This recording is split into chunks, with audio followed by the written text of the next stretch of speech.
Volviendo al principio sobre el tema de la posición sede vacante.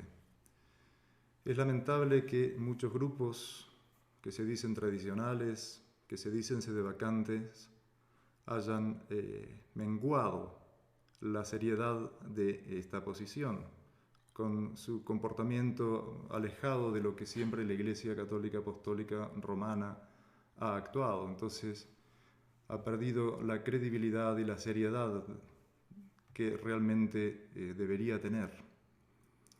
Y es tratado por el normal de la gente como un grupo de locos o una secta cismática que se aparta de Roma y del verdadero sentir de Roma. Nada más alejado de la realidad. Precisamente, uno es sedevacantista porque ama al Papa. Uno es sedevacantista porque ama la Iglesia Católica Apostólica Romana, que es una, santa, católica y apostólica. No es una secta. No es algo distinto, es simplemente que consideramos que realmente el lugar que ocupa el sumo pontífice es el lugar a donde la fe no puede tener mengua.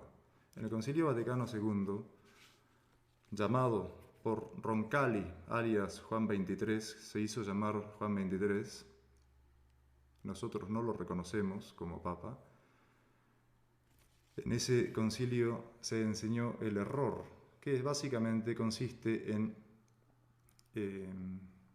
la libertad religiosa, el derecho a la libertad religiosa, el diálogo interreligioso, el culto interreligioso, cosas todas condenadas por la Iglesia, por los verdaderos papas.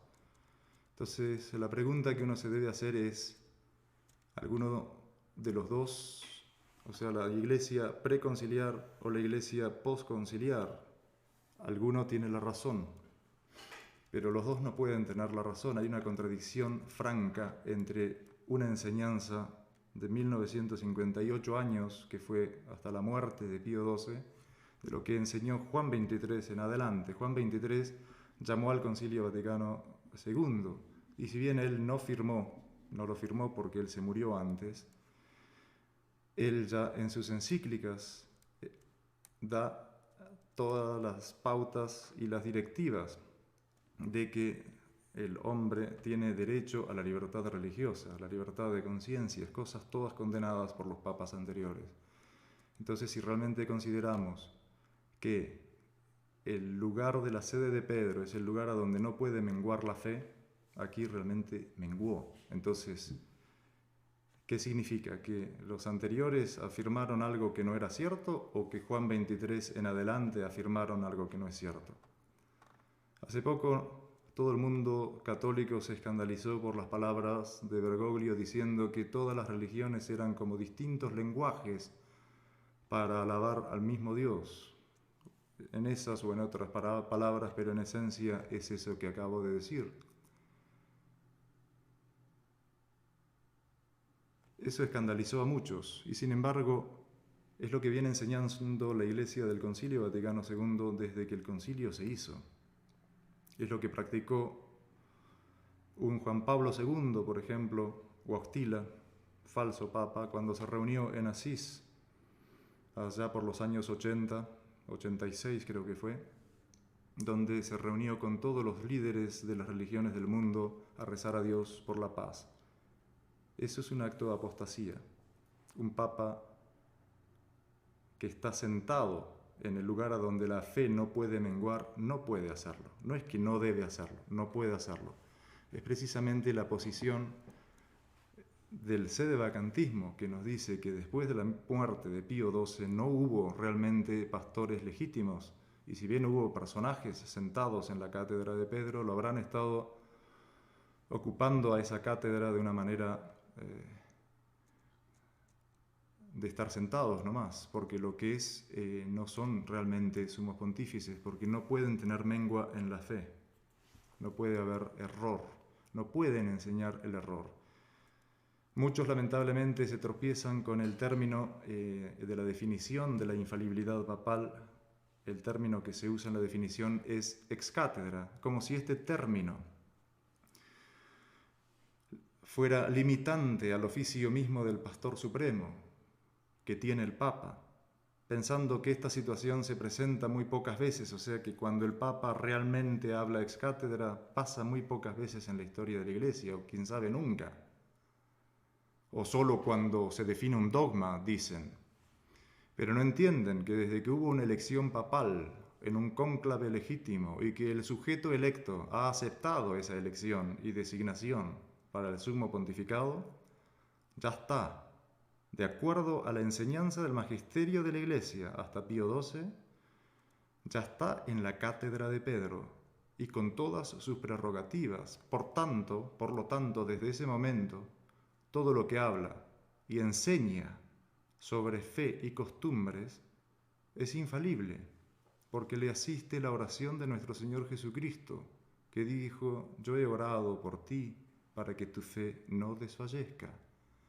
Pues de otro modo, dice León XIII en su encíclica Sapiencia Cristiana, de otro modo no sería para los hombres intérprete fiel de las enseñanzas de Dios, ni guía seguro en el camino de la vida.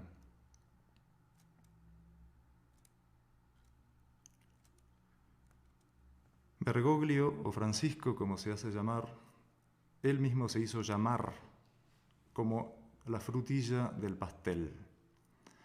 La frutilla es la última fruta que se pone encima de un pastel, y él se hizo llamar la frutilla del pastel, y él mismo dijo que el pastel era el Concilio Vaticano II. Muchos se sorprenden porque él, quién sabe, lo dice de una manera más grosera o de una manera menos formal.